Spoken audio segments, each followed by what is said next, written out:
Alright, everyone, No Limit Atlas here. Today we're going to be doing a tier list for Apex Legends. We're going to be ranking every single legend from Season 15, from S rank all the way down to D rank, I guess. Um, but before I start that, please like the content, share the content, and subscribe if you haven't already. We do have a number of legends down here. Hopefully this isn't too hard to maneuver. But I guess first up we have Ashe. Ashe is very interesting. She has a lot of, I wouldn't say bad matchups, but she's more so tailored to being like an escape character. I would say escape a little bit. She's kind of better than Loba in some aspects. I'm gonna put her up in maybe high B tier. We'll see if we move any of this around. But she's not bad. I think you can definitely get masters. You can make an argument for Pred. But she does take a lot of work. I would say that her passive is really strong, right? Knowing where enemies are on the map can kind of help with rotations, things like that. So she's still pretty good. Um, you can even make an argument for A minus. She's either A minus or B plus. I think. I'll put her A minus, but we're gonna have to kind of push her up a little bit, or push her down a little bit as we move the tier list. Next up we have Bangalore. Bangalore is pretty strong. I would put her above Ashe. Definitely, you can make an argument definitely for A or A plus. Bangalore is one of the few characters that hasn't gotten any changes. I mean, a lot of characters haven't gotten any changes, but Bangalore is super solid. I mean, there's nothing really much to say about Bangalore.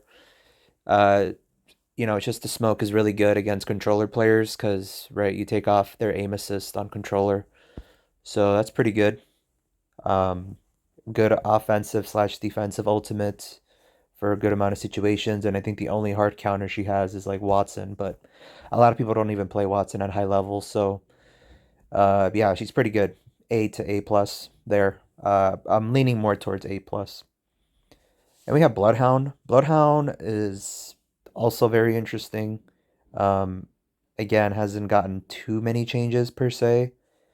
If anything, because of the Seer nerf, which is having his Heart Seeker or whatever nerfed, you can kind of hear it now.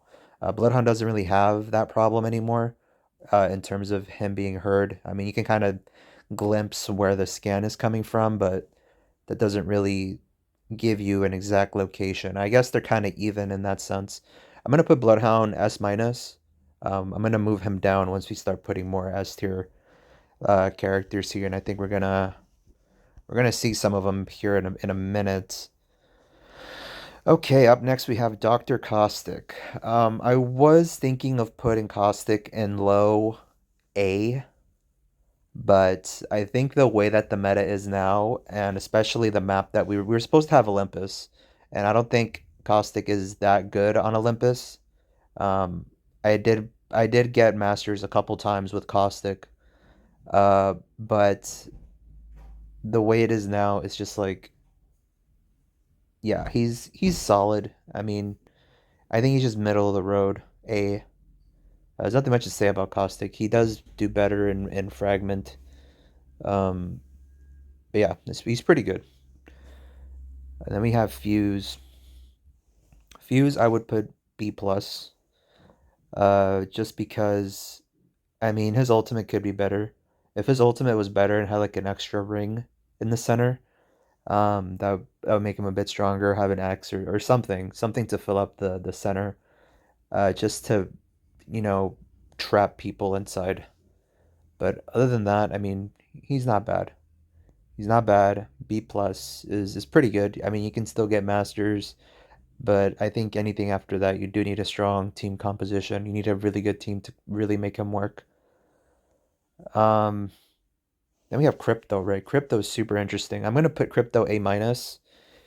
Uh, the only reason I'm not putting him up any higher, I know he's like S tier, he has the potential to be S tier, but crypto is so hard to use. There's definitely a skill gap. You can't just pick up crypto and and be a survey god. Like he does take a lot of work. I don't think it'll come in one season or two seasons, especially how the meta's changing with characters like Horizon, Bloodhound, right? He's just like the slowest scan character, and that does hold him back. But his tools are very strong if you get the hang of it. And the thing about crypto is you do need comms because he's definitely an entry fragger. You need to be ahead of everyone, right? Ahead of your team to kind of initiate fights. And I do notice that crypto mains don't play, they play really passive or use the ultimate really late in a fight, and you'd want to be the first to do that. I mean, that's not the character's fault. That's like but I mean, it definitely takes a lot of skill to use crypto, like, and I can't bump him higher than A plus. I mean, I think the character starts off at an A minus, and then you got to build them up. You know what I mean? And we have Horizon. Horizon, also pretty fucking strong. I mean, she got like a pseudo bug slash nerf in the beginning, but that didn't really stop her. I mean, the bug got reverted because all the pros are complaining. I did get into an argument with this Horizon main where I called him off, and I'm like, dude, you're just ass. You're getting carried by the character. I mean, and it's true. I mean, anybody can pick up Horizon and just do amazing with her, to be honest.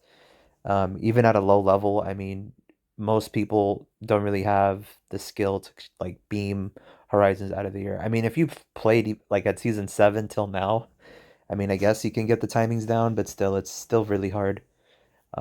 Especially when you consider that she can just get a battery off in the air, right? I mean, even if you damage her on the ground, I mean, she can push from any angle that she wishes.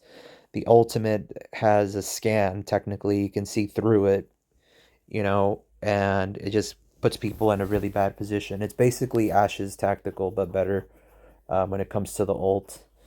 So, I mean, S tier, really. Nothing much to say about that. Then we have Gibraltar. I'm going to put Gibraltar behind Caustic. Yeah, I think, hmm, he's not A minus, or he could be A minus. Yeah, I'm gonna put him A minus. I'm gonna put Ashe a little bit in front because Ashe has a better hitbox. Gibby, I would also put A minus. The way that the meta is now, the damage that he takes is just insane. If we take into account the Sentinel buff, right? If you take into account charge rifles, if you take into account prowlers, cars, things of the nature, it's so easy to beam a Gibraltar and to just exhaust your meds. That's the biggest issue with Gibby right now. That's not to say that the character's bad. I mean, I have him pretty high up. So, I mean, A tier is pretty damn strong, I would say.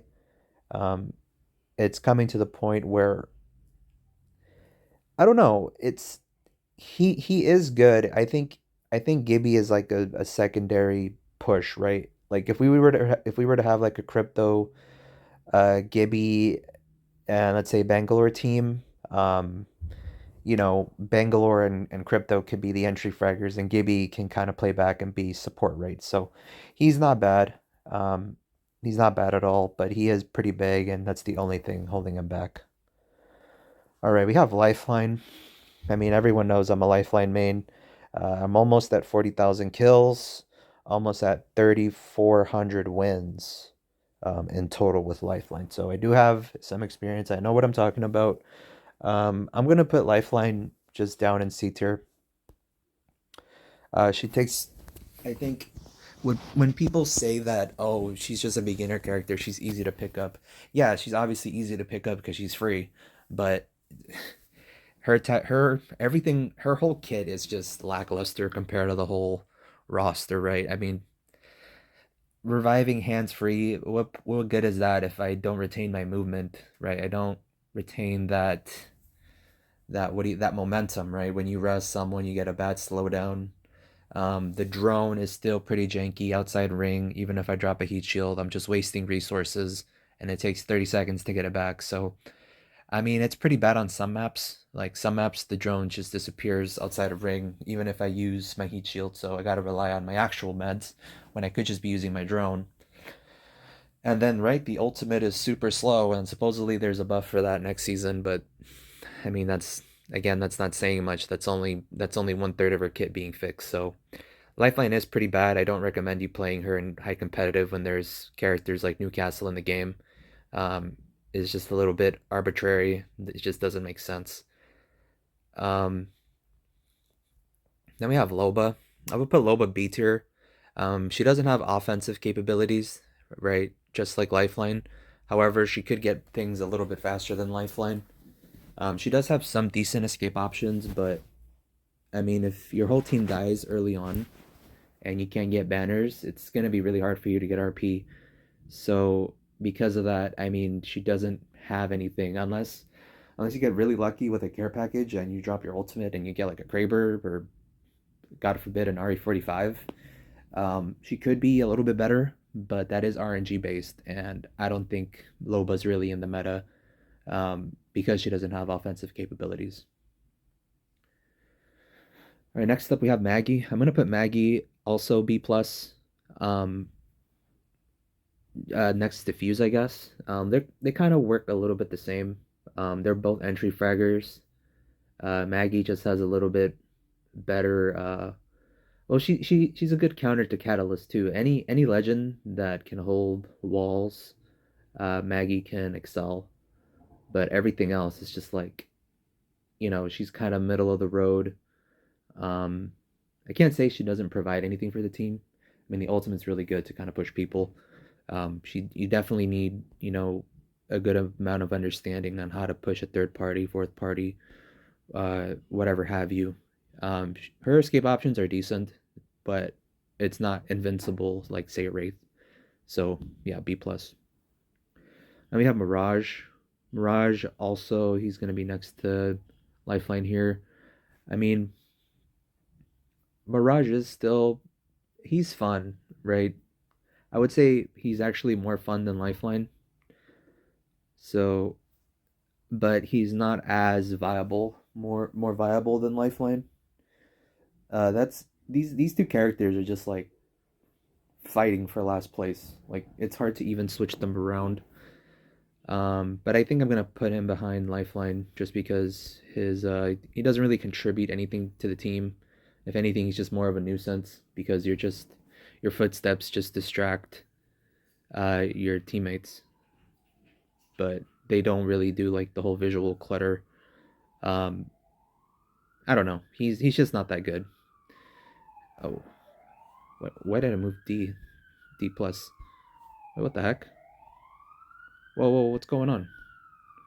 My list is all messed up. What is going on? Huh? How do I take this off? Okay, let me add another list. Add a row below. There we go. Hopefully that did something.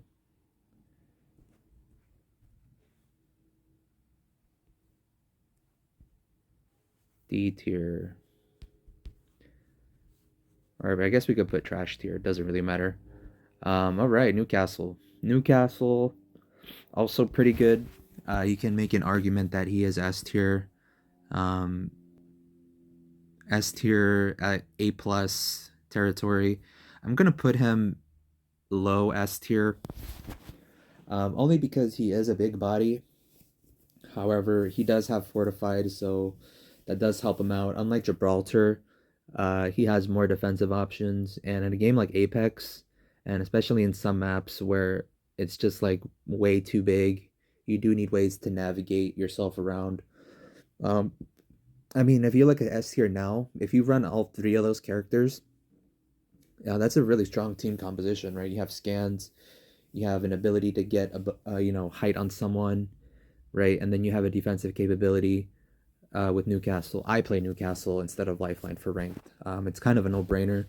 Um, I don't even want to talk about Newcastle anymore. It just makes me upset because Lifeline used to be Newcastle, but it is what it is. The meta is always changing, and you know, hopefully Lifeline gets real buffs in the future. We'll see how that goes, but oh man, we can play a laugh track for that because that might not happen. All right, next up we have Octavio. I'm gonna put Octane lower than Loba. You can say B minus or B tier. I mean, he doesn't really contribute to anything really. Even offensively, if you throw down a jump pad, it's like a bad version of Horizon, right? He doesn't retain um, his aim, right? He used to have 100% aim like Horizon, but they took that away from him on his jump pad, so he's not that viable. Um, but he's not bad. I think he's definitely still better than Lifeline and Mirage. But I mean, it's not really by much, to be honest. Next up, we have Pathfinder. I would put Pathfinder. I would put Pathfinder A minus. He's not as good as Crypto because he doesn't really have offensive capabilities. However, he does have better escape options than most of the cast. Although it being a little bit harder to do, right? You do need it's definitely a skill thing. You do need to practice the grapple, um, but he doesn't have as much viability as say Crypto, right? I think that's the only thing holding him back. And I hear an argument for Pathfinder not having an official passive, but a lot of people don't know is you can just throw out your ultimate, scan a beacon, and you get your ultimate again. So that's a pretty bad argument. Pathfinder's in a really good spot. Any character that's an A, regardless if you go from A all the way down or A plus all the way down to A minus, still contributes to the team. So we need to take that into account. Next up, we have Rampart. Rampart. Rampart is very interesting as well. I'm gonna put her right above Ashe, just because she does have a little bit more offensive capabilities than Ashe, right? Having a torrent, especially endgame, that could help you, depending on where you're placed, right? And of course, the amped walls are the biggest thing that is carrying this character for sure, right? The good thing too is that there's more heavy machine guns on the ground or light machine guns, right? You have devotions, you have Spitfires, ramparts or the rampages and replicator, and a lot of people don't really like to pick up the rampage. That's or not replicator in care package, but she does benefit from that, so that's still pretty good. Faster reloads, more ammo in a clip. She's very good in that sense. So yeah, she's not bad. She's not bad at all. I think that's another weapon passive I didn't mention about Maggie as well, is that obviously there's more shotguns on the ground, so it's easier for her to pick those up. But all right, let's go back to Revenant. Revenant is also in a rough spot. However, I am gonna put Revenant above Lifeline. And the only reason why I'm doing that is because he technically does have a better ultimate than Lifeline. The ultimate, I mean, if you're gonna take 100 damage, right, you're gonna come back with 50 health. So that's still pretty good. I mean, it's not the end of the world. You just need to know where to place the ultimate. But I mean, as we've seen, like a lot of characters can just ignore his silence, right? His tactical. So yeah, if that was like a little bit stronger, maybe it does more damage, cancels out people a little bit longer. That would be better. But as it stands, I mean, he's not the best, and I really don't recommend him for high competitive. Anything in in the C tier, just I would not try to use for ranked. I'm gonna be honest with you. Ooh, why am I moving Lifeline? Lifeline. There we go. All right. Let's uh let's keep going here. Up next we have Seer. Seer is arguably one of the strongest characters in the game. Let's start moving him up here. Why can't I move it? Yeah. Wait, why is the list moving? It's kind of bugging out. Hold up, hold up, hold up, hold up. Can I go to normal view? Here we go, normal view. Yeah, so Seer is pretty high up. He did get nerfed recently. You can hear the heart sensor, but I mean that doesn't really mean anything. A heart sensor can come from any direction, especially with how bad the audio is in Apex Legends. I mean, it just doesn't really make sense. If you can hear it or not, he's still going to be doing the same thing. Um, And now he's going to be doing it even cooler with his heirloom. So Mr. Heirloom himself is still arguably one of the best characters in the game. There's just kind of no contest, really. Uh, I mean, it just makes sense. Why pick? I mean, you can still use Bloodhound, but why pick someone like Crypto when you have Seer and it's like you have that mobility, right? You have that awareness of where people are, while still holding a gun. I mean, he's kind of broken. Hopefully, him and Horizon can get some nerfs in the future. But Bloodhound and say Newcastle, they're in good spots. Anything that's like S minus is still you can fight against it, but it'll be pretty fair, right? And then A tier is kind of where you want to be as a character. All right, next up we have Valkyrie. Valkyrie, I'm gonna put Valkyrie in third place here. She's definitely in the top three in the conversation. I'm gonna put her just solid S tier. Despite her nerfs that she got in the second half of season 13, I mean that didn't really stop the character at all. She's still really strong. Um, yeah, I mean, it's kind of nothing much to say about Valkyrie. She has the offensive capabilities. If someone's holding a door, you can missile the doors, right? Mess up their cover. You can get ramparts out of their walls, right? Her only counter is really like a Watson, in combat. But besides that, I mean, she can ultimate her whole team across the map still, especially in areas like even our new split, right? Which is I was gonna say Kings Canyon, World's Edge. World's Edge, I mean, it's still a very big map, and there's not a lot of mountains, so she can definitely rotate her whole squad anywhere that she pleases. So because of that, she's still in the top three. She's still S tier in my opinion. All right, then we have Vantage. Vantage is very interesting as well. She has the jump pad capabilities of Octane.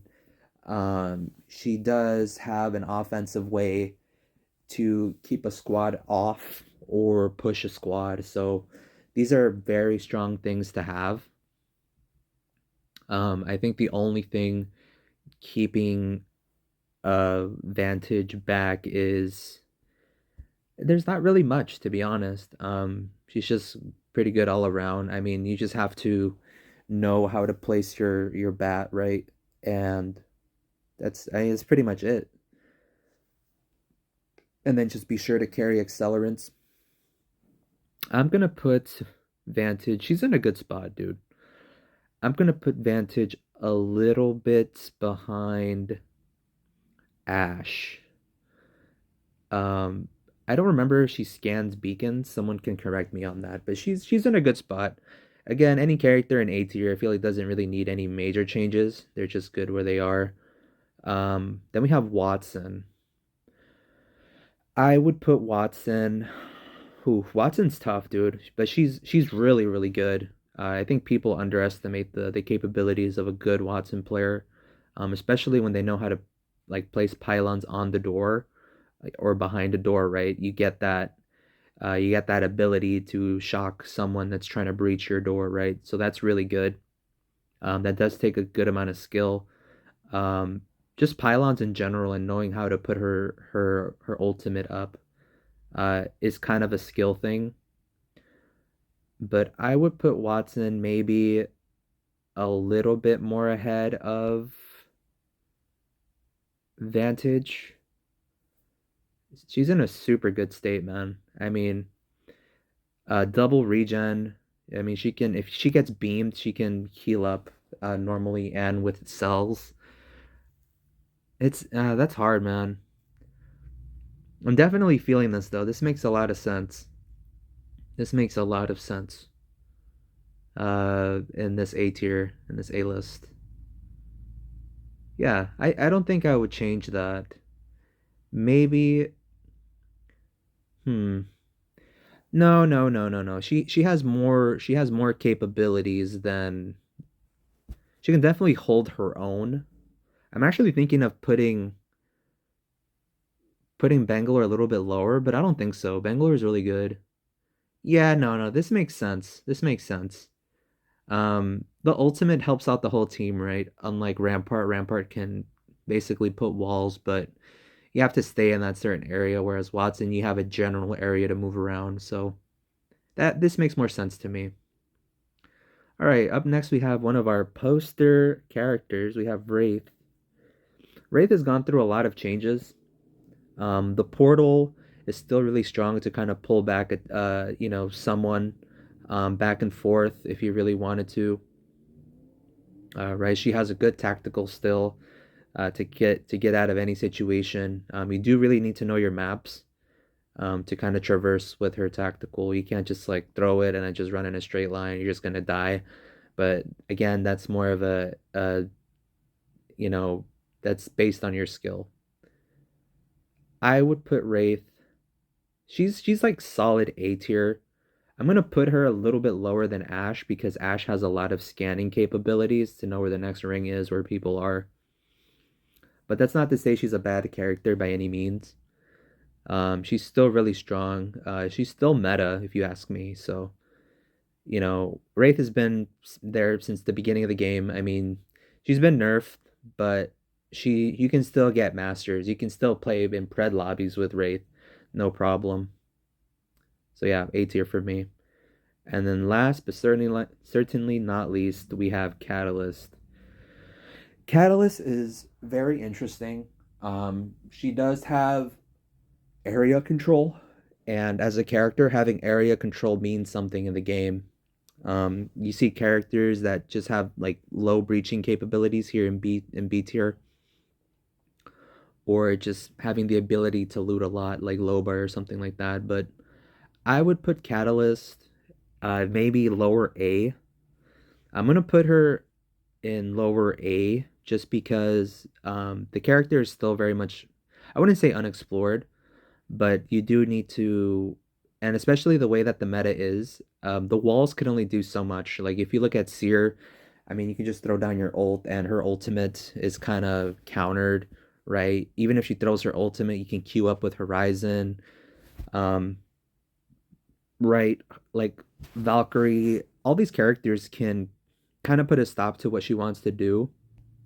However, I think when she's indoors and you fortify and you put spikes on the ground, anything in B tier, C tier is going to struggle with that, right?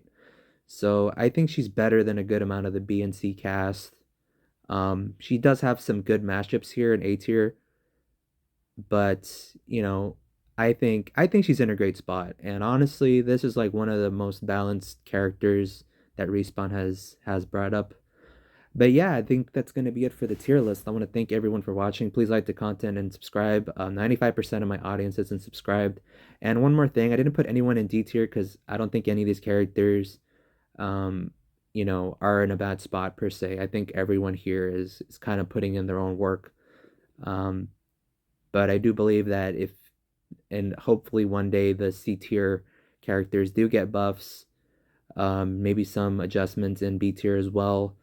We would actually, in a very long time, we're gonna have a game where everything is sort of balanced, or even some characters in C tier can have maybe like a more favorable matchup, maybe a matchup that's like 6-4, right? But as it stands, I mean, if you compare C tier to S tier, it's like a 7-3 matchup. If we were to just put like a 3v3, right? I mean, it's just an ability matter right now, but hopefully all that can change in the future. Anything can happen. But I want to thank you guys for watching, and I will see you guys on the next one. Take care.